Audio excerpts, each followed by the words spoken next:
Hello दोस्तों, एमपीटेक वर्ग 2 mathematics के इस वीडियो में आप सभी के लिए जो वर्ग 2 में जो प्रश्न पूछे जा रहे हैं उस प्रश्न पर संबंधित त्रिकोणमिति के कुछ क्वेश्चन दिए गए हैं। उनमें पहला क्वेश्चन है अपना, अगर साइन थीटा की वैल्यू 12/13 हो तो अन्य 5 अनुपातों के मान ज्ञात कीजिए। जब हम इनके मान ज्ञात करेंगे तो कैसे निकालेंगे? निकालना तो उनको समकोण त्रिभुज से ही है, डायरेक्ट भी निकालना बताऊंगा पहले, लेकिन समकोण त्रिभुज से किस तरीके से निकाले जाते हैं उसके लिए। तो सबसे पहले एक त्रिभुज बनाइए। ये अपने पास एक समकोण त्रिभुज है, ए बी और सी। मान लीजिए ये वाला कोण अपना थीटा है और इस थीटा के सामने वाली जो भुजा होती है उसको बोलते हैं लंब, यानी परपेंडिकुलर, और इसको बोलते हैं आधार यानी बेस, और इसको बोलते हैं कर्ण यानी हाइपोटेन्यूज।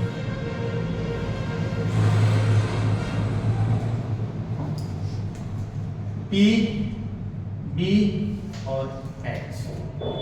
तो सबसे पहले क्या करेंगे, इसी से निकालना है हमको।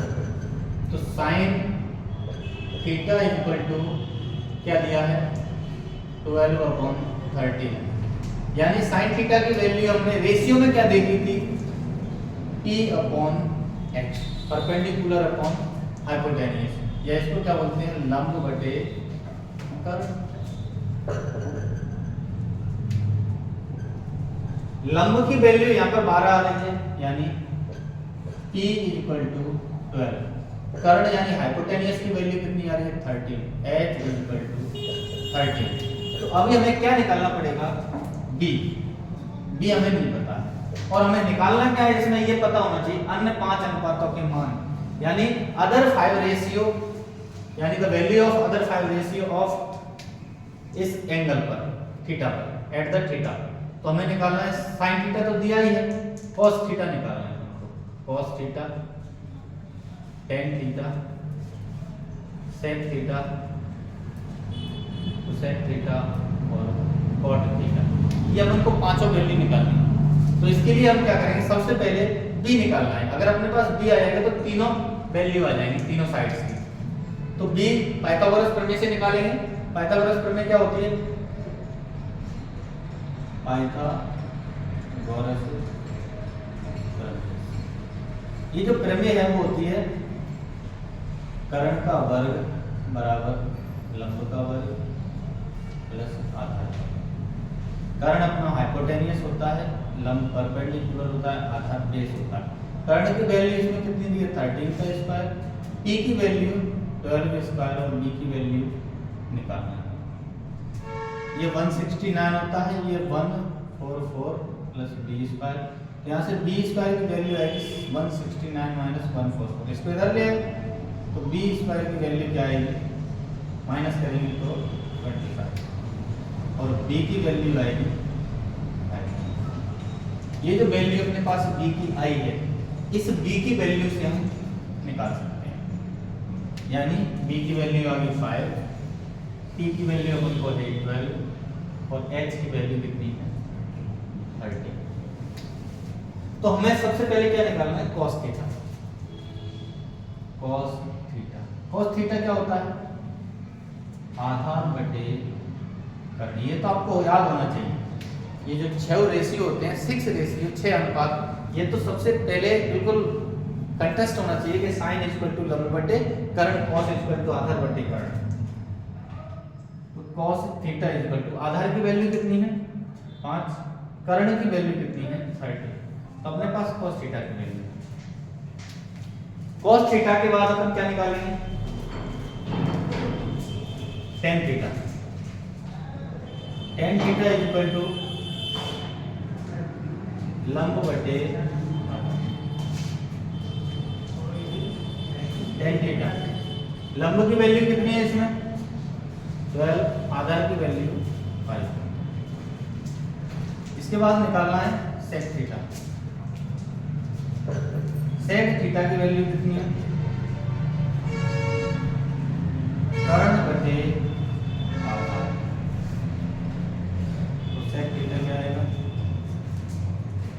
इसमें 13, आधा क्या है 5। तो ये अपने पास कितनी वैल्यू आ गई, cos की, tan की, sec की। अभी अपने पास क्या है cosec, तो cosec भी निकाल सकते हैं हम। cosec थीटा इक्वल टू क्या होता है,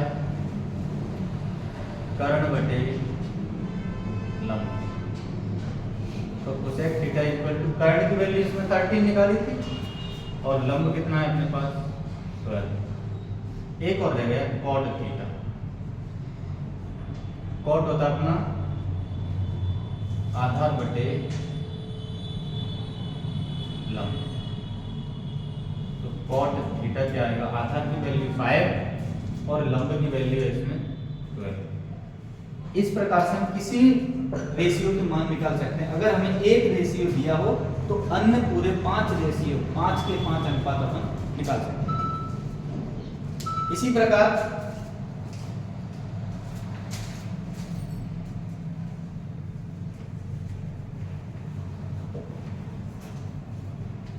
अगला एक क्वेश्चन है, जैसे साइन थीटा की वैल्यू हमें दी है 5/15। जब हमारे पास ये वैल्यू दी है, इसमें पूछा है कि cot थीटा की वैल्यू क्या होगी या cos थीटा की वैल्यू क्या होगी। तो हमारे पास ये तो हमने बिल्कुल सामान्य मेथड से किया था। इसको डायरेक्ट करने का एक तरीका होता है, हमारे पास साइन को cos में चेंज करने का एक तरीका है, sine square theta plus cos square theta equal to 1। अगर हमें साइन की वैल्यू निकालनी है तो sine square theta equal to 1 minus cos square theta. cos की निकालना है तो साइन का तो दिया है, तो cos square theta equal to 1 minus sine square theta, या cos theta equal to under root में 1 माइनस साइन स्क्वायर थीटा। ये है cos थीटा अंडर रूट में 1 माइनस साइन की वैल्यू अपने पास है 5/15, स्क्वायर कर दो तो cos थीटा इक्वल टू क्या आएगा, अंडर रूट में 1 माइनस 5 का स्क्वायर 15 और 15 का square 2 to 5। cos theta equal to आएगा अंडर रूट में, इसका इधर मल्टीप्लाई हो जाएगा 2 to 5 माइनस 2 to 5। जब इसकी वैल्यू निकालेंगे अपन cos थीटा की तो क्या आएगा, 2 to 5 में से 5 गया तो क्या बचा 200/2 to 5। 2 to 5 का तो हमें पता ही है क्या आएगा 15, अंडर रूट से बाहर आ जाएगा। लेकिन ये 200 है, इसको हम क्या लिख सकते हैं अंडर रूट में 100 into 2 और 100 10 का स्क्वायर होता है तो 10 इसमें से क्या आ जाएगा बाहर, 10√2/15, काट दो इसको, कट जाएगा, क्या बचेगा 2√2/3। इस प्रकार से हमारे पास cos थीटा की वैल्यू आ गई। अब cos थीटा निकाला है, ऐसे में cot निकालना है, cos आ गया sin आ गया, cot क्या निकालते हैं अपन, cot थीटा इक्वल टू होता है cos थीटा बटे sin थीटा। तो डायरेक्ट अपन निकाल सकते हैं cot theta equal to cos की वैल्यू कहां पर है 2√2/3 और इधर sin की वैल्यू 5/30। तो ये क्या हो जाएगा cot theta equal to 2√2/3 multiply में 15 ऊपर पहुंच जाएगा, 5 नीचे आ जाएगा। 5 से 15 कितनी बार कटा 3 से 3 कैंसिल, cot थीटा बराबर 2√2। तो अपने पास इस प्रकार से ही मान निकाल सकते हैं। ये अपने मन से माना है, इसकी जगह पे कुछ भी आ सकता है, क्योंकि ये हमने 5/15 मान लिया, इसकी जगह 3/2 मान लो। जब भी करेंगे तो ये अपने क्या डायरेक्ट मेथड होते हैं। अगर इस तरीके से करेंगे तो थोड़ा टाइम लगेगा, लेकिन ये मेथड आएगा तभी आप लोग ये सीख सकते हैं। ठीक है।